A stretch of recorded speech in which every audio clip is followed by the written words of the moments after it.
사실은 이거 개는 훌륭하다. 어떤 동물들 중에서 그 행동이 좀 좋지 않은 동물을 교정하는 그런 프로그램으로 추정이 되는데, 사실 내가 이 프로그램을 보지를 않아서 내용을 사실은 모르지만,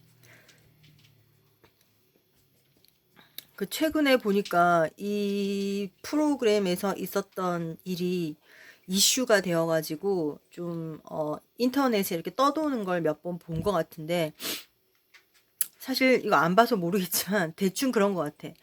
동물이 좀 행동이 많이 나빠가지고 심지어는 사람을 공격하는 동물인가?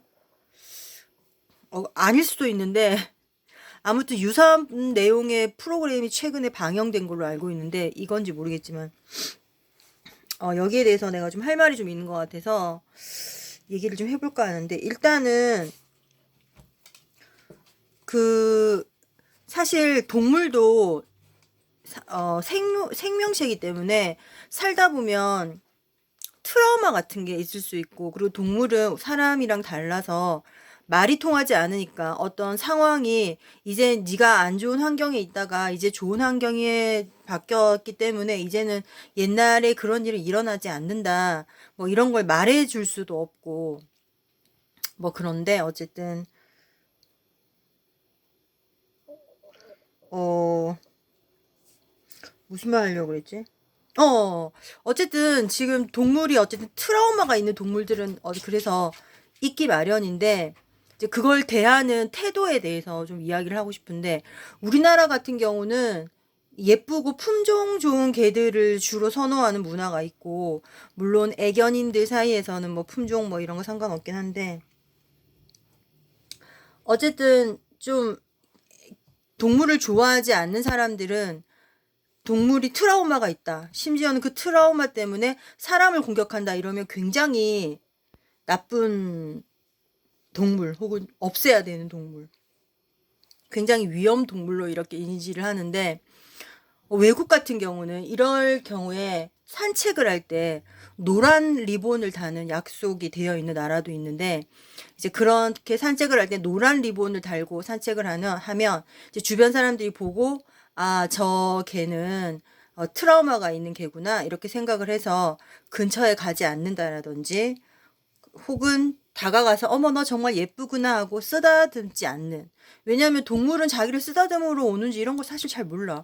나는 가서 예쁘다고 했는데 걔가 나를 물었다, 그거는 네 입장이고 걔 입장에서는, 걔는 대략 인간의 한 5살짜리 아이의 정신 연령을 가지고 있는 걸로 알고 있는데, 그 아이의 정신 연령으로는 자기를 때리러 오는지 공격하러 오는지 예쁘다고 오는지 모른단 말이야. 그냥 자기 입장만 얘기하는 거야, 일방적으로. 나는 너무 걔가 예쁘길래 가서 사랑한다고 같이 쓰다마 줬는데 나를 물었다, 어떻게 이럴 수가 있냐. 그건 네 생각이고요. 걔는 5살 정도의 정신 연령이라 모른단 말이야. 이게 어쨌든 그 모든 동물이 그런데, 우리나라 문화는 약간 그런 게 있는 것 같아. 인간들이 주인공이다, 그러니까 걔가 인간을 맞춰야 된다 이러는데, 이게 사실 불가능해. 걔는 저 동물들은 정신 연령이 낮고 인간은 워낙 지능이 높은 동물이기 때문에 여길 맞추는 게 불가능하기 때문에 서로 배려하면서 사는 수밖에 없어. 그래서 이렇게 노란 리본을 달고 이렇게 하는 문화가 있는데, 우리나라도 좀 트라우마가 있는 개들을 좀 서로 사회에서 보듬어 주는 그런 문화가 있었으면 좋겠고. 아싸, 오늘은 드디어 말하기 전에 좀 적어놨더니 딱 좋네. 자, 그 다음 내가 하고 싶은 두 번째 이야기. 자, 스위스. 자, 스위스에 가면은 동물 변호사 제도라는 게 있어. 예를 들어서 사건이 터진단 말이야. 개가 사람을 물었다. 나를 사건 터지지. 우리나라 같은 경우는 야, 그 개를 죽여야 한다, 어떻게 사람을 무냐, 한 번 문 개는 계속 문다더라, 뭐 이렇게 난리가 나는데, 그렇지 않고 스위스에는 동물 변호사 제도가 있기 때문에 변호사가 붙습니다. 붙어서 이 개가 왜 사람을 물었는지 설명해줘. 어, 어떤 거든 모든 사건에는 진실과 사실이 있어. 사실은 뭐냐? 걔가 사람을 물었다, 이게 사실이야.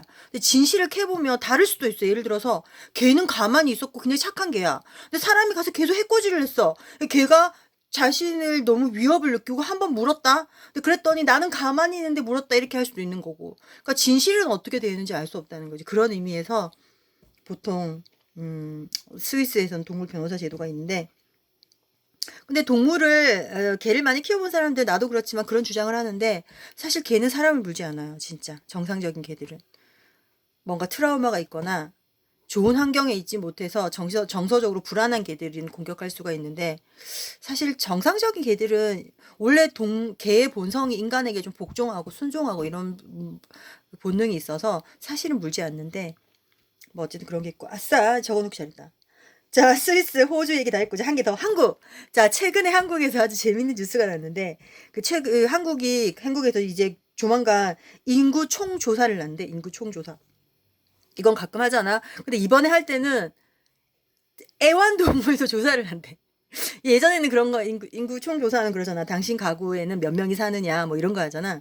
근데 이제는 당신 가구에 몇 명이 살며 애완동물은 몇 마리인가 뭐 이런 거 조사를 함으로써 이제 어떤 사람이 그런 식으로 기사를 썼던데 이제는 애완동물이 정말 반려 가족이 되었다.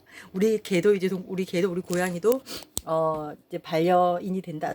반려인이 된다. 뭐 이런 식의 기사를 써서 재밌게 봤는데 우리 집 같은 경우는 햄스터도 있는데 햄스터도 쳐주는지 모르겠지만 개와 고양이는 쳐주는 걸로 이렇게 알고 있는데 그리고 적어놓기 잘했네. 자 농림수산부 내가 농림수산부라고 적어놨어. 자 이건 뭐냐면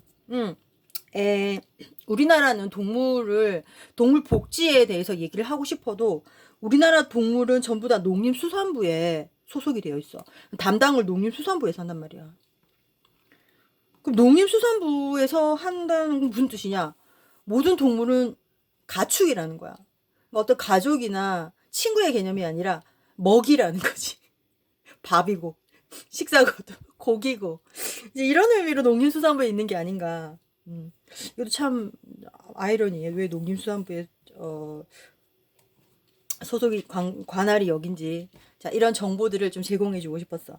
오늘은 여기까지. 앞으로도 이렇게 적어놓고 해야 될 것 같아. 이렇게 하니까 빼먹지 않아서 좋다. 내가 녹음한 것 중에서 빼먹은 이야기들이 너무 많아.